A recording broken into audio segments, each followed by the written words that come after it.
بسم اللہ الرحمن الرحیم۔ جو تمہاری خاموشی سے تمہاری تکلیف کا اندازہ نہ کر سکے، اس کے سامنے زبان سے اظہار کرنا صرف لفظوں کو ضائع کرنا ہے۔ رشتے کبھی قدرتی موت نہیں مرتے، ان کو ہمیشہ انسان ہی قتل کرتا ہے، کبھی نفرت سے، کبھی نظر اندازی سے اور کبھی غلط فہمی سے۔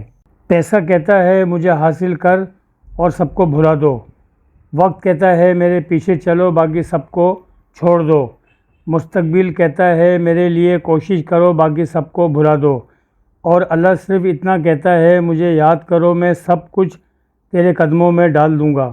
جب ناخن بڑھ جاتے ہیں تو ناخن ہی کاٹے جاتے ہیں، انگلیاں نہیں۔ بالکل اسی طرح جب کسی رشتے میں غلط فہمیاں پیدا ہو جاتی ہیں تو غلط فہمیاں ختم کرنی چاہیے، رشتہ نہیں۔ بادشاہ نے وزیر کو انگوٹھی دی اور کہا اس پر کوئی ایسا فقرہ لکھوا لاؤ جسے میں خوشی میں پڑھوں تو اداس ہو جاؤں اور غم میں پڑھوں تو خوش ہو جاؤں۔ وزیر گیا، انگوٹھی پر یہ فقرہ لکھوایا، یہ وقت بھی گزر جائے گا۔ دعا ایسا خوبصورت عمل ہے جس میں مانگنے والا اپنی پریشانیاں اللہ کے حوالے کر دیتا ہے اور اللہ جواب میں اپنی رحمتیں جھولی میں ڈال دیتا ہے۔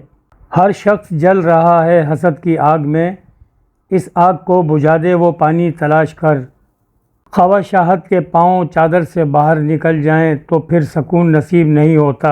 ماں باپ کی تکلیف کو نظر انداز مت کیجیے، جب یہ بچھڑ جاتے ہیں تو ریشم کے تکیے پر بھی نیند نہیں آتی۔